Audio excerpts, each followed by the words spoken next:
What's going on, people? We are Tottenham TV, back here for another Tottenham update for you guys. We're going to be focusing mainly on outgoings today. As Paul O'Keefe did say yesterday that not many incomings are going to be coming until these outgoings are taking place. But let's start off with an potential incoming. After all that. We're going to start off talking about Ansu Fati.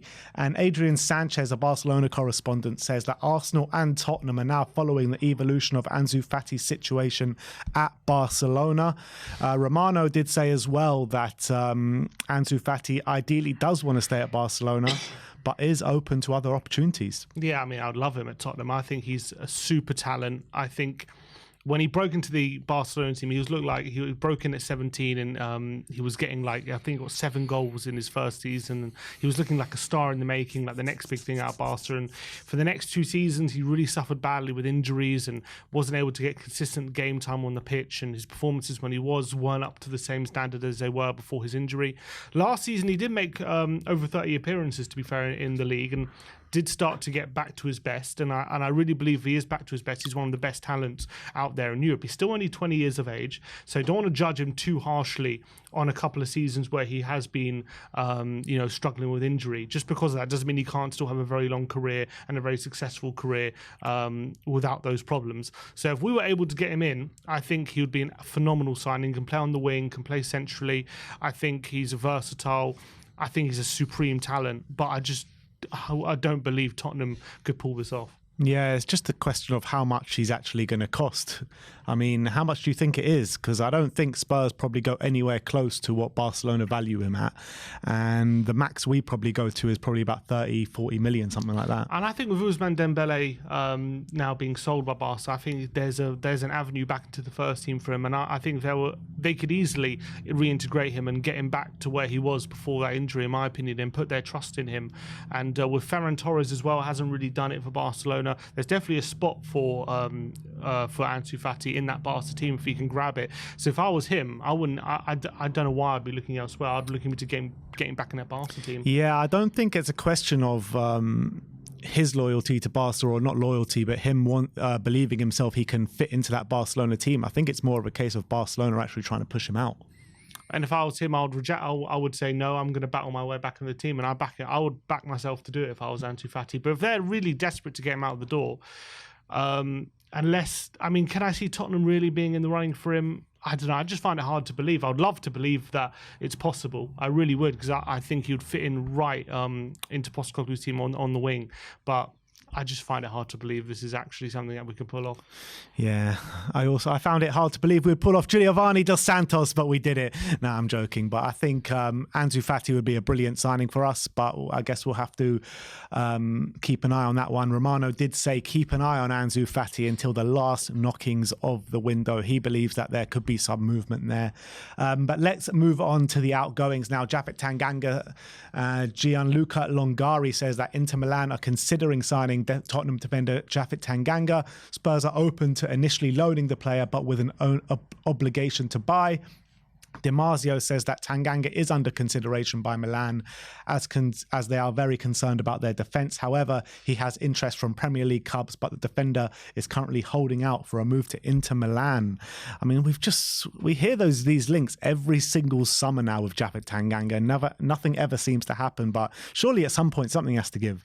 I can't see Inter Milan agreeing to an obligation to buy, and I'm with good reason. I mean, I think Tanganga could be a good defender, but we just haven't seen enough of him on the pitch for Tottenham Hotspur to suggest that Inter Milan should be committing a serious amount of funds to his permanent signing. I think a best move for everyone would be a move for Inter Milan with an option to buy for Inter, kind of try before you buy, kind of thing that Tottenham like to do with a lot of their signings, or tried to do anyway. And I think Inter Milan are probably right to do that, because there's not sufficient evidence for him to go on a consistent basis for Tanganga to suggest he's going to be a defender that can definitely be up to standard for them in the Serie A. But he clearly has qualities that could definitely benefit their defence. So I can understand them maybe wanting a loan deal with the potential for an option, but I just can't see them agreeing to a significant obligation to buy. Yeah, me neither, to be honest. But I guess if the fee is low, considerably low, then that might be an option. But I got a feeling that the way this one ends up, if he does end up going to Inter, it will be an option, not an obligation, and much to Tottenham's dismay. And there's rumours of them looking at Trevor Chalobah, like, for example, and he's one who's seen a lot more game time over the last couple of years at Chelsea than Tanganga has at Spurs. So if you're going for an obligate or a permanent signing, you're much likely to go for Chalobah. Yeah, the fact of the matter is with Tanganga, the problems has always been injuries and getting him on the pitch as much as you liked. And if he didn't have these injury problems, he might have been integrated in the Tottenham team a lot better than maybe he has been. So, look, another one to keep your eye on for the next 2 weeks. Jed Spence, Football League World, a publication focusing on the Championship, is saying that Tottenham are considering a Championship loan for Jed Spence, but the player feels that he is ready for the Premier League, with Southampton interested in a loan deal and Crystal Palace also keen on the defender. Yeah, I think if you're Spence, you have to be going for a Premier League move. He's had some decent performances out loan on at Rennes. He got into the Championship Team of the Year before he signed for Tottenham, so he knows that he's not, I wouldn't say too good for the Championship, but he's like done that already. He's like proven himself in the Championship. It's not a stage of his career where he has to feel like he has to go into the Championship to prove himself. He needs to go to a Premier League club to show that he consistently perform at the highest level. That's where he's at in his career right now, and especially after last year where he spent 6 months completely not playing and stagnating, then went off to Rennes, had a few good performances but a few mixed performances as well, but picked up an injury which ended the loan early. He needs that Premier League move to prove to everyone else that that's where his level's at right now, and I wouldn't even be considering a Championship move if I was him. It's such a shame, this Jed Spence move, because I believed in him so much when we signed him. I was so excited when we signed him. You know, like you said, one of the top performers in the Championship the year before with Sheffield United, with Nottingham Forest getting promoted to the Premier League. And for one reason or another, just no manager seems to believe in him. Ange Postecoglou, another one that doesn't seem to believe in him.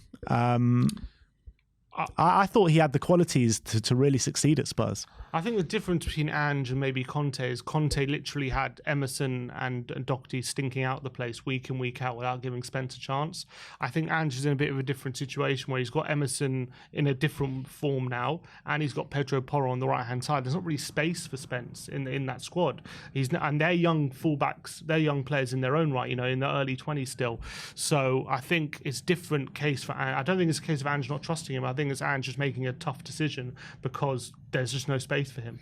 I would just like to see him, though, you know. I would like to see him. I'd potentially move Pedro Porro to compete with Kulusevski up in the right wing, and then have Jed Spence potentially competing with Emerson Royale at right back. But I can't really say that's the right move because we just haven't seen anything of Spence. We've literally seen just minutes here, minutes there, and never a big sample size. So I guess that, without really seeing him too much, can't really comment if he's more suited to that role to Pedro Porro or not, to be honest. Yeah. But next, Davinson Sanchez. L'Equipe are saying that Monaco are strongly interested in Sanchez. They are considering making an offer for the Tottenham defender this week. And Foot Mercato says that Sanchez is still expected to leave Tottenham before the transfer window shuts. Monaco, Lyon, Nice and Strasbourg all interested in signing the centre-back. Yeah, and I think, again, as much as he's done pretty well, to be fair to him, in the last couple of games for Tottenham, if a good offer comes in that we're able to sell 10 million or above, I think you sell, because I think he's definitely upgradable.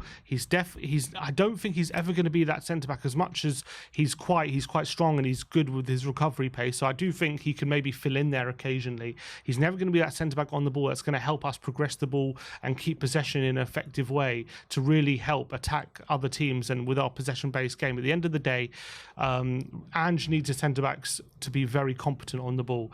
And yes, you can make up for it if he's able to defend right and then maybe not be a liability. But I do think he's always going to let us down in that aspect at the end of the day. So as much as if he can be a backup centre-back for one season as a stopgap backup, I'm not going to be mad at it. I still think if an offer comes in, you need to sell. Yeah, I agree to a certain extent, but if it means selling Sanchez and keeping Dyer and Tanganga about, I just wouldn't want that situation to arise, to be honest. I think Sanchez is more suited to us and the way we're playing now to a Dyer and a Japhet Tanganga. If we can get all three off the books and bring in new centre-backs, then I'm all for that, and I think that would be the best course of action.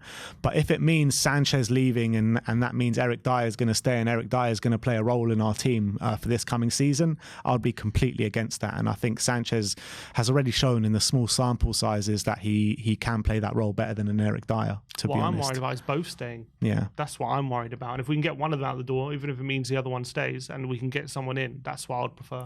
But like, if it's one or the other, I'm siding with Sanchez 100%. For sure. But even, 100%, yeah. Next up, let's talk about Pierre-Emile Hojbjerg, Extra Bladet, which is a Danish publication saying that Pierre-Emile Hojbjerg is now close to a move to Atletico Madrid. In the 3 seasons at Spurs, the midfielder made 145 appearances for the club, just missing 5 games in the league in those 3 years. So, look, if this move does get over the line, what we are going to be missing out of our squad is definitely leadership in terms of what he has given us over the last 3 years, and also availability. This guy is always available, and that shouldn't be overlooked, to be honest. Definitely not. And he's always available, and more often than not, players at a fairly consistent level. Yes, he does have performances where he's below par, but I think by and large he does keep quite a decent level, which is why I would keep him unless we get a very good fee. Paul O'Keefe apparently said today that nothing is advanced with Hojbjerg right now, apart from discussions still ongoing. I'm starting to get really doubtful at this stage that whether Atletico are going to offer us a fee which is suitable enough to let him go. Because for me, if you're not getting 30 million, I don't see the point in letting him go. I think he offers enough for us to keep him on our books. I think he'll probably be enough of an asset to use him this season unless we get a good offer. So, and I always think he's not going to lower his standards. For me, I think he's going to always give his best when he's on the pitch. So I'm happy for him to stay. I do think he's upgradable, but unless we're getting 30 million, I don't think it's worth selling him. Yeah, the thing is, though, like with 2 years left in his contract, if you don't take the fee this year, then you're going to get a much lower fee next year going into his last year of his contract. What fee, though? What fee this year? Yeah. What fee would I sell for? Yeah. I would sell for, it depends on who you're going to get as the replacement, to be honest. I think that's what it all boils down to. It doesn't boil down to the fee for me. It boils down to what kind of player you can get as a replacement. But if you can get an adequate replacement in and a 20 million offer comes in, I would sell, to be honest. And I think you're probably looking at, if he does go next summer with 1 year left in his contract, between, I don't know, probably what we signed him for, around £15 million. I reckon you could still get 20 million. If he has a good season, that is, I reckon you could still get 20 million for him in a year's time. So I think there's no point selling for 20 million this season, unless we've got someone lined up who's ready to come in for a similar fee. I wouldn't sell for that unless we get 30 million. Yeah, look, it all boils down to that replacement, doesn't it?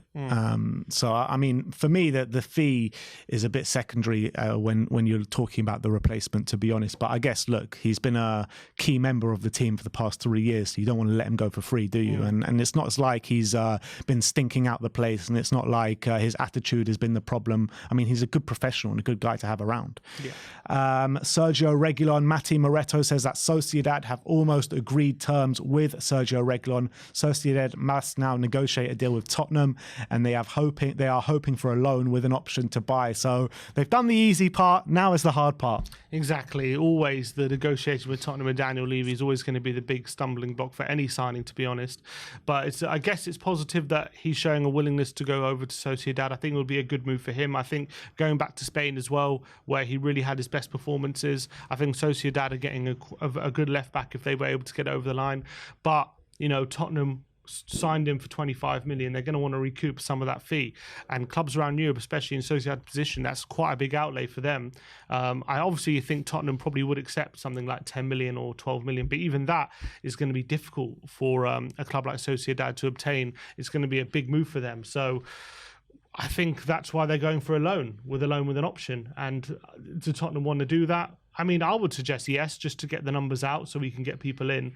But knowing Spurs, we had the loan option last season, it didn't work out. And if that is, his value just keeps decreasing with every season at the moment with a loan deal. So I can understand if they're not happy with it, but at the end of the day, if Ange doesn't want him, there's no point keeping him around. Yeah, that's the facts of the matter, to be honest. And I think that goes for the case for all these players that we're trying to get out at the moment. And, it's been so tough shifting these players over the past couple of years. And the good thing that we've got is all these players' contracts are running down over the next year or two. But that doesn't solve our problem for the here and now. And we just need to get players out the door to even just sign one or two players. The squad is just so bloated. So in my opinion, just get all these players out by any means necessary. And that goes for Sergio Reguilon as well. Moving on to Clement Lenglet, last story of the update. Mundo Deportivo says that Lenglet is continuing to hold out for a move to Tottenham Hotspur this summer. Al Nassr have now moved to sign Aymeric Laporte after being rejected by Barcelona. Why are we giving him encouragement? It's just another player that it's going to be impossible to sell in a year's time. You know what I mean? And we're going to struggle. So I just hope there's no truth to Tottenham genuinely wanting to re-sign him. I really hope so. I guess the good thing that we've got on Aymeric Laporte, he might not be going to Al Nassr now because apparently Real Madrid might be wanting him for a replacement for Eder Militao, who's got a bad injury. Yeah, so maybe the dominoes could fall so Lenglet could still go there. Have to wait and see. Apparently Lenglet doesn't even want to go there, so whether there's any truth to it, we'll have to wait and see. Didn't we hear yesterday that he had agreed agreed personal terms with the Saudis? We heard from the Athletic that they agreed a fee with Saudi that he was quote unquote close, but there was no indication that personal terms had been agreed yet. Come on, Lenglet. Saudi's a great place to go. Best football in the world. And you'll line your pockets much more than coming to Tottenham. Thank you, everyone, for coming over to the Tottenham update today. Just before you go, I want you to know to check out our new website, which is WeAreTottenhamTV.co.uk. Not only do you get our videos on there, but you get supporting blog posts as well as up-to-date news every single day. So go check out the website. Thank you, everyone, for watching today. Like, subscribe, and comment. And as always, come on, you Spurs.